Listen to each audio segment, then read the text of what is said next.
se bude zaměřovat na moje malé radosti, nebo co jsem si koupila, nebo třeba i co doporučuji, protože to, co vám tady dneska ukážu, je poměrně mému srdci nejbližší a chci se s váma o to podělit, protože věřím, že diváci, kteří koukají na má videa, tak mají podobný vkus, jako mám já, takže si myslím, že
myslím, že jakoby úplně nebude potřeba vysvětlovat, proč se mi to líbí, jo, protože uvidíte sami. Ta kresba, ty kresby, nádherná pohádkovost.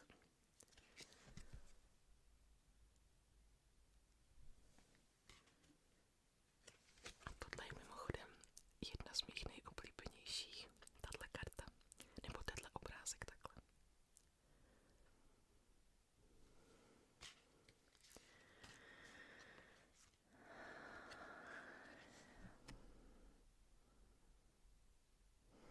Z toho je tak krásný pocit tady. Já neumím věštit, neumím vykládat z karet. Ale já jsem rozhodně ne z tarotových. Já absolutně nevím, jak to funguje. Já jsem se ale rozhodla, že já ty karty vezmu do vlastních rukou a naučím se vykládat.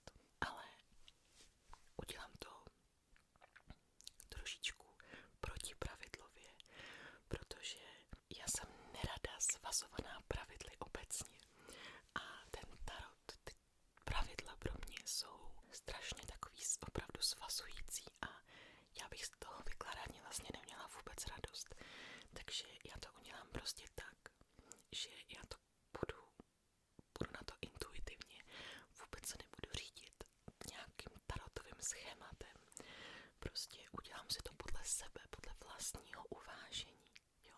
Já vím, že to je dost takový, jakože ty jsi se asi zbláznila Folbírium, jako tam jsou jasný pravidla a prostě tarot si nemůžeš vykládat tak, jak ty chceš.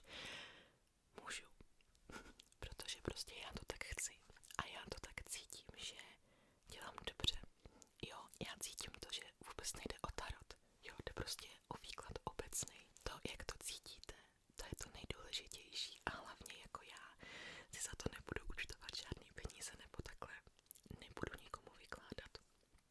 Takže dělám to pro sebe a těším se, jak to pojmu. Jo, jak to nakonec vznikne. A je to takový neprobádaný dost území, takže uvidím, jestli třeba když tadyhle ten nádherný strom, tak zkrátka to pojmu tak, jak mi velí moje srdce. Jestli to budu považovat jako, že se jedná o starou duši nebo o nějaký poselství třeba z minulosti nebo po nějakých předcích, nebo naopak se opravdu zaměřím na ten strom bez toho, aniž bych řešila to stáří. Prostě já si to chci zkrátka takhle užít a uvidíme třeba, jakmile se do toho dostanu, tak na to natočím i nějaký video, jak jsem pokročila nebo jak mi to jde nebo nejde. Uvidíme. Takhle ještě vypadá zadní strana karet. A jediný, co mi teda opravdu vadí, ale s tím nic neudělám, je, že je to v angličtině. Jo, nevyšlo to v češtině a myslím si, že ani nevyjde. Ale je to tak nádherný a dělá mi to takovou radost, že jsem přehlídla i tu angličtinu. Jo.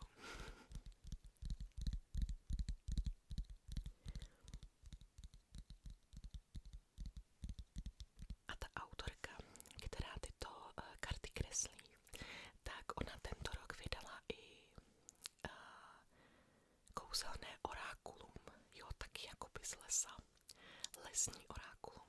A ty karty jsou taky nádherný, takže až to bude, já mám pocit, že tohle jsem si vyhlídla na nejlevnějších knihách, že to bylo dostupný, teď nevím, ale až to tam bude někdy, předpokládám, že to bude ještě nějakou dobu trvat, tak si to buď koupím, nebo si to zase budu přát. I to orákulum, tam máte taky vlastně nějaký postup, jak vykládat karty, ale zase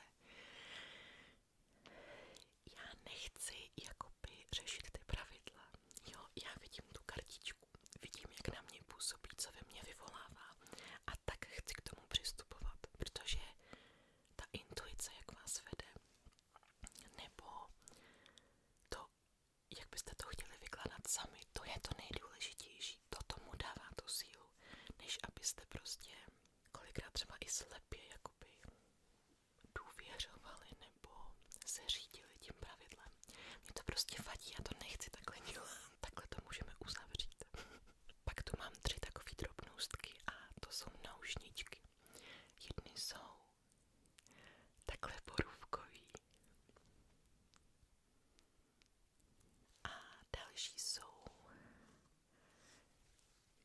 takovýhle žaludový muchomůrky, který jsem vám ukazovala už ve videu Podzimní atmosféra. Maria, ňoňo. A ještě mám tady takhle ve žlutý barvičce. Zastav se, prosím. Tak. A je to teda dřevo, což je mi nesmírně sympatický. Mě úplně dere, že ten mobil prostě neumí pořádně zaostrovat. Teď. Jo, a když to takhle přiblížím, tak prostě nic. Až teď. Jo. A ty jsou taky z fléru samozřejmě. No, ale fakt jako rozkošný. Já mám ráda takovýhle jako barevný náušničky, že vás to jako rozzáří. Já jsem dřív nosila buď stříbrný, anebo zkrátka bižuterii a stříbro, protože mi to tenkrát ke mně jako sedlo, ale teď prostě vyhledávám tyhle ty. A jdeme dál. Teď tu mám opět z obchůdku z fléru, ale je to od mý opravdu nejoblíbenější a slečny paní, která vyrábí tyhle ty pitůstky nebo panenky a tak dále. A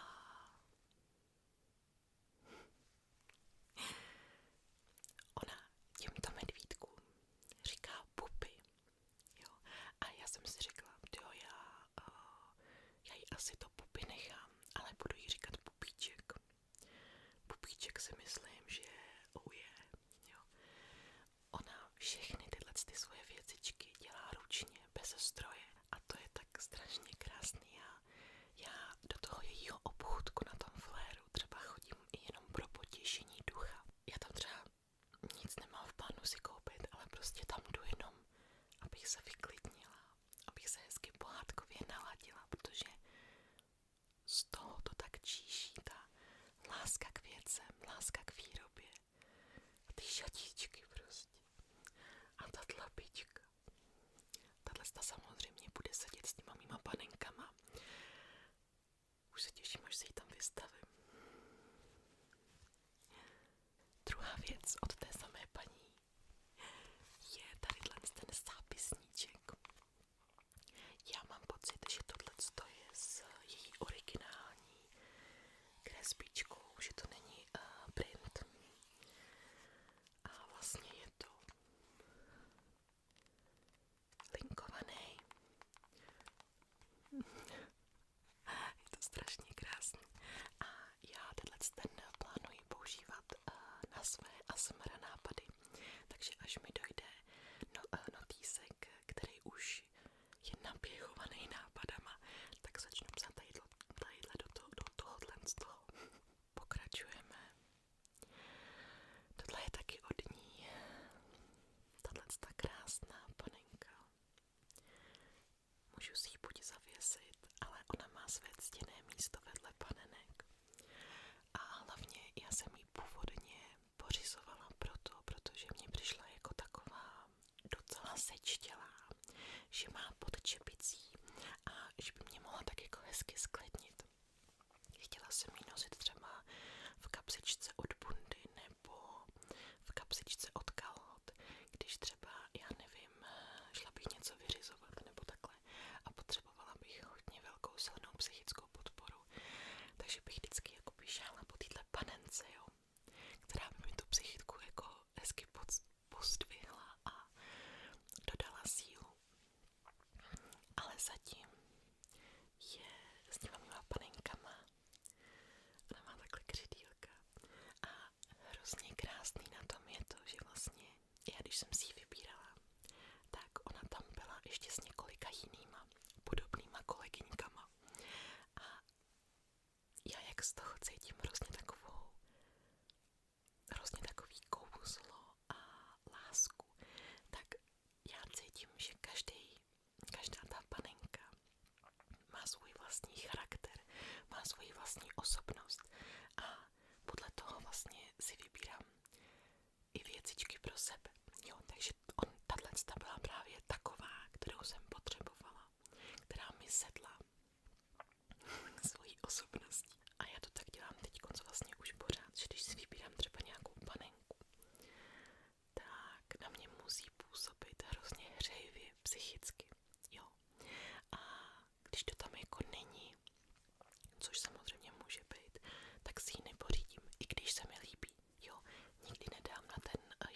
ten výraz. Ale a zase podzim, jo, no jo, já se toho nezbavím. A ona, jak to dělá ručně, jo, tak podívejte se. Mně se strašně líbí, jak je to jakoby takový nedokonalý. Chápete mě? Já nechci znít jako trapně už, jo, že to tady takhle vychvaluju do nebes, ale prostě já jsem tak strašně ráda, že jsem na ní narazila, to je... Ona dělá opravdu rozkošné věci.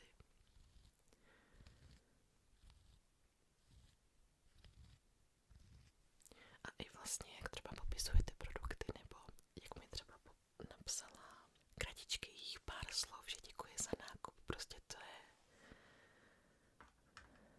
jako nenajdete jako jinde moc, jo, nebo úplně jsem se nesetkala s něčím takovým vřelým. A ještě u té pupy je takhle povídání, tak já ho přečtu, ale je to slovensky, protože paní je Slovenka, tak omluvte moji slovenštinu.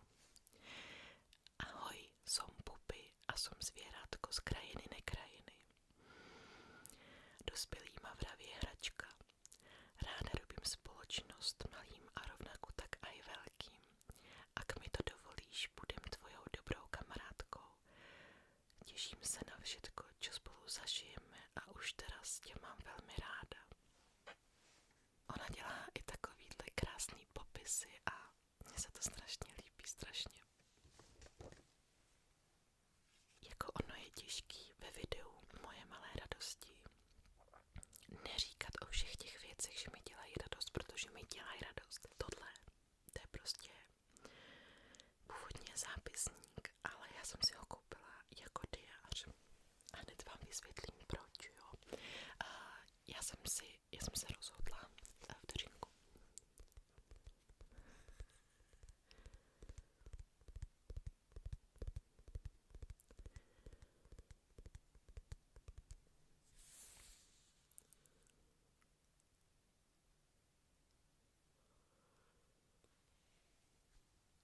Ježiš.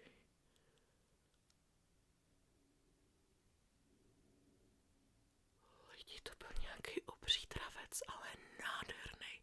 V pořádku, dobrý. Už jsem se vrátila zpátky na zem. Ježiš Kriste.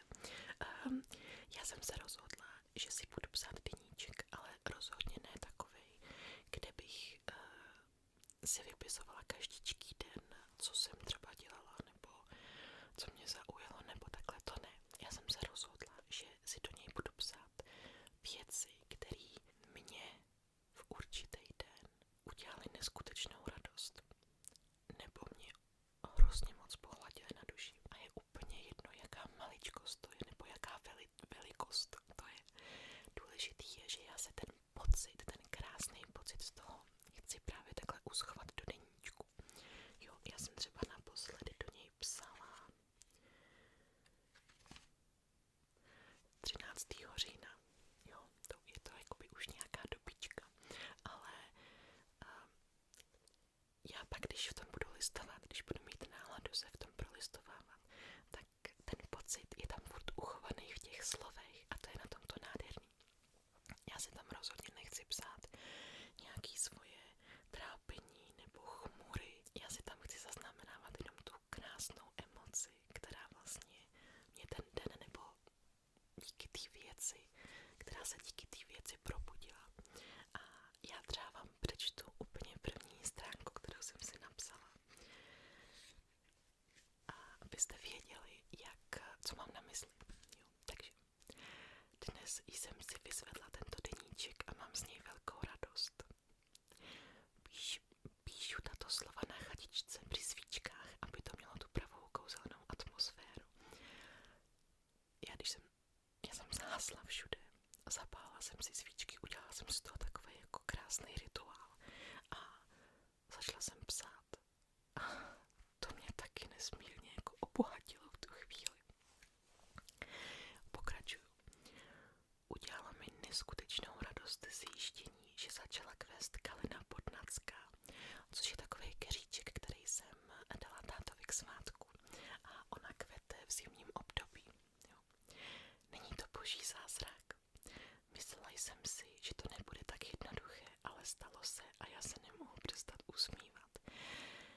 On, když byl taťka na chatě, tak on mi poslal tu fotku, jak to kvete. A já vám opravdu upřímně říkám, že mě bylo nádherný teplo. A mě bylo celý ten den úplně nádherně. Jo, jako strašně krásně. A on mi to poslal, když jsem zrovna jela na chatičku. Jo, takže vlastně já jsem pak ten večer si to tady všechno napsala a teď to na mě úplně zase dejchlo, ten krásný pocit, jo. Děkuji ti, Kalinko, za krásné prozáření dne. Nápad začít si psát deníček mě tak nějak příjemně hřeje u srdce. Tak dobrou, už je moc pozdě v noci. 3 tečky. Jo, tady jsem ještě si dala jako nálepku. Takhle růžově by měla vykvést, možná dokonce ještě zářivěji. Jo, prostě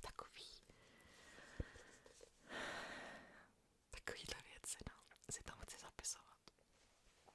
A vybrala jsem si kvůli tomu prostě zápisníček, který zase mi dělá radost, jo. Nechtěla jsem nějaký kus, nějaký cár papíru, ale aby se mohla usmívat i na ten zápisník.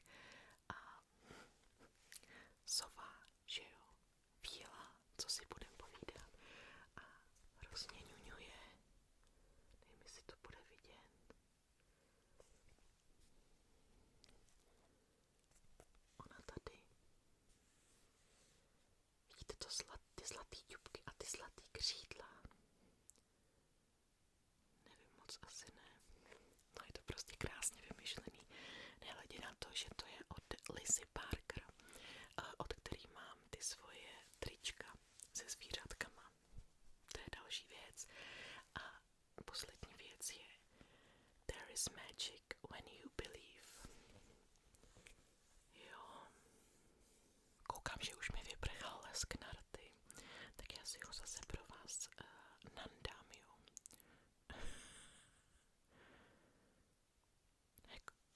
Teď se mi to dostalo do vlasu. Ono jak povídám. Nebo smrkám a tak. To samozřejmě jde pryč, že jo.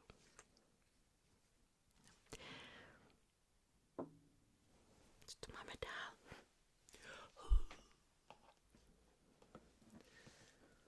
Puclíčky. Na tohle pucle mě navnadila knižní youtuberka Počmáraná čtenářka. A já když jsem to viděla, tenhle skvost, okamžitě jsem se po něm pídila. Jakože čarodejnická lomeno hobití, prostě pracovníčka domeček, ve kterém se dějou kouzla, že jo. Sova, kouzelný čepeček, knihovna. Ani jsem se nezalekla toho, že to je 1000. Strašně se těším, až začnu. Tohle mi bude dělat sakramentskou radost, jo.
z fléru, jak jinak.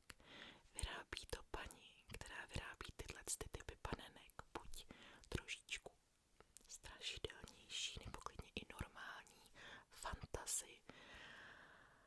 A já jsem po téhle koukala už hrozně dlouho, ona ji tam furt měla. A já říkám, tyjo, já ji jako hrozně chci. Ale ještě nenastal asi ten čas, nebo prostě já vůbec nevím, proč jsem váhala. Protože když jsem si ji rozbalila doma, já jsem s ní byla úplně odvařená.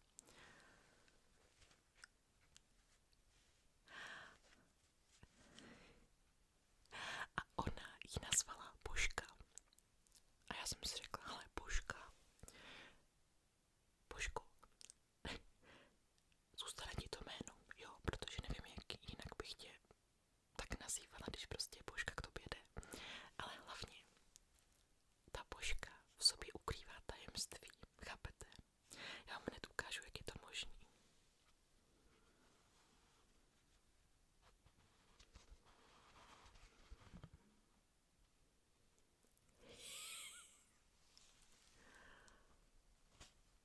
Lidi, tohle je flaška, rozumíme si? Takže já do ní třeba můžu se schraňovat, já nevím, drobný nebo nějaký věci, které mi jsou blízký. Já, ten nápad, to je tak něco úžasného. Ty ručičky, ahoj, ahoj. Jediný, co mi vadí, je, že to je plastová flaška. Jo, že jsem si myslela, že to bude skleněný, ale jo, to je jediný jako problém, protože si myslím, že to sklo by bylo stabilnější. S dovolením.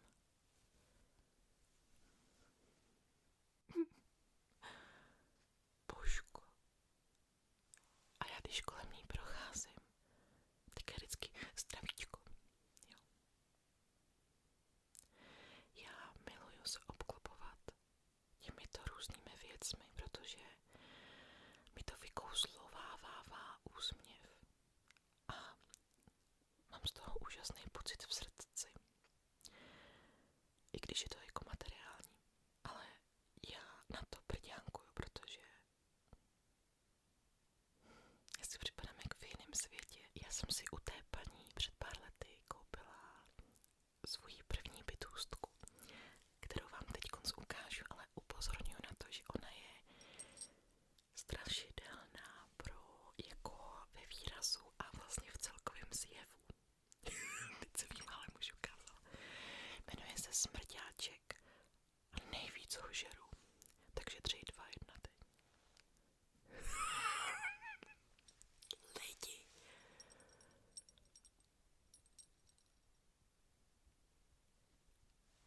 Rovník.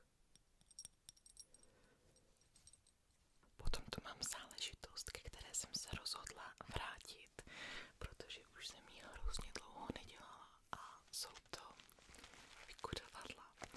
Já jsem měla strašnou tendenci s tím zase začít, s těma vůněma a rozhodla jsem se, že například růžové plátky, romantika, láska, soucit, smyslnost, dobrá nálada.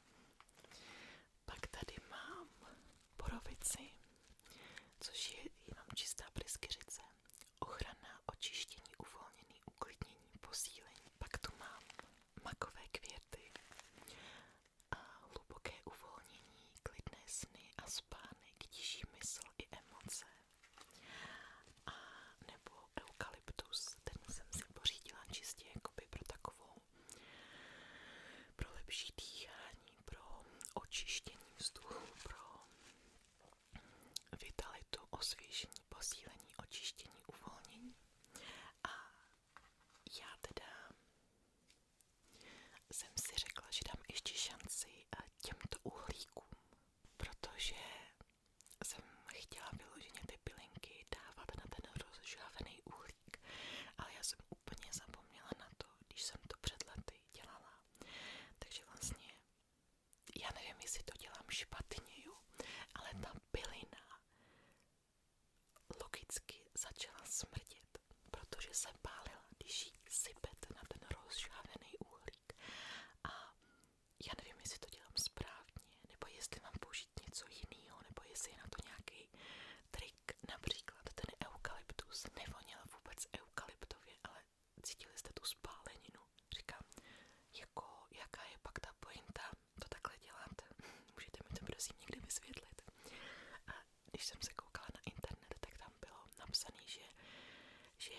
jasné, že když to budete sypat na ten uhlík, tak je to zkrátka takové silnější. A já říkám, ale ono to nebylo silnější, ono to prostě bylo spálený.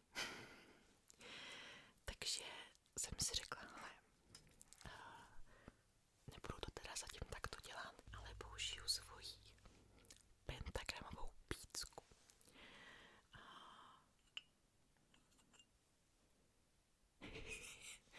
Tady už můžete vidět spáleninu, protože já jsem do toho tehdy nasypala směs, která obsahovala i pryskyřici.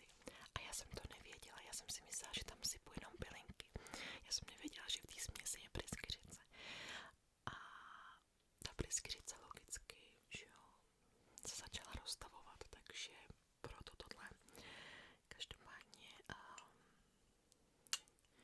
já používám tedy tuto pícku, obalím ji ještě v alobalu. Takhle.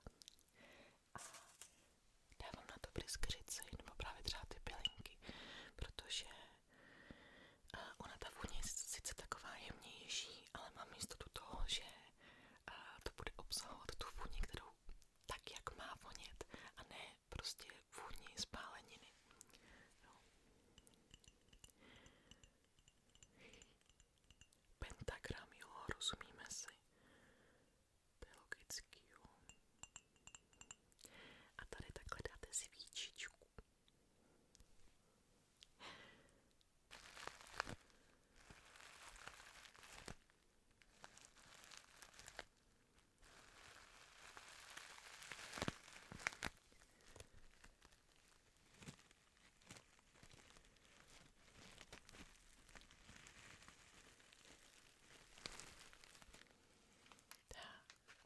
Potom tu mám karty vykládací.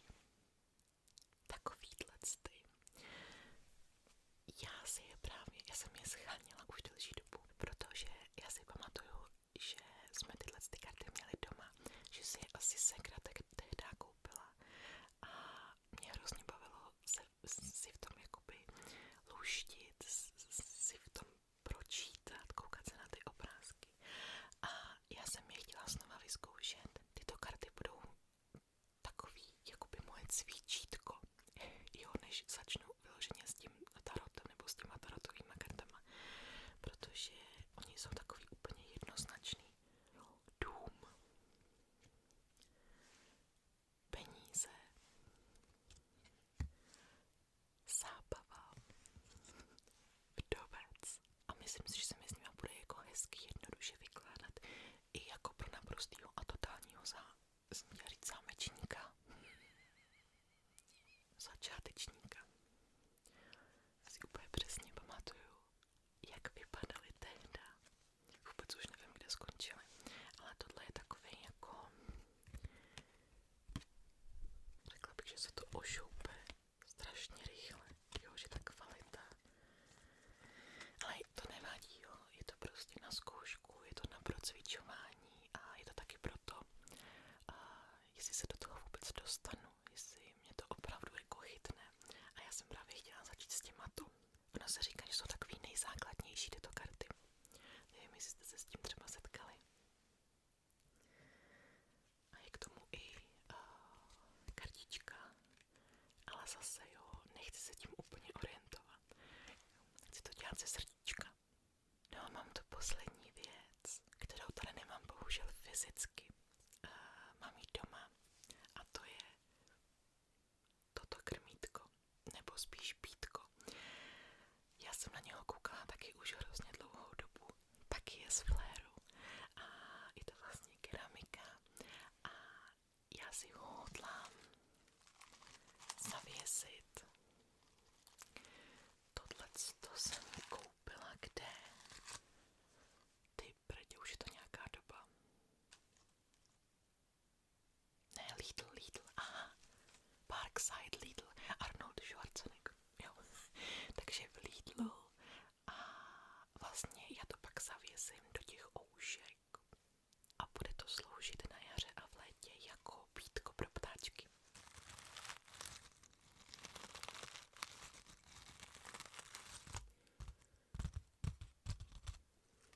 už jsem právě jako delší dobu hledala nějaký hezoulinký pítko, který by se krásně vyjímalo na zahrádce a aby hlavně z toho ptáčci měli radost. A pak jsem právě narazila na tohle, který má uvnitř prostě keramický žaludy, takže je to prostě i pro potěchu oka, nejenom svojí využitelností teda. A hrozně se těším, až začne to období, až to vyzkouším.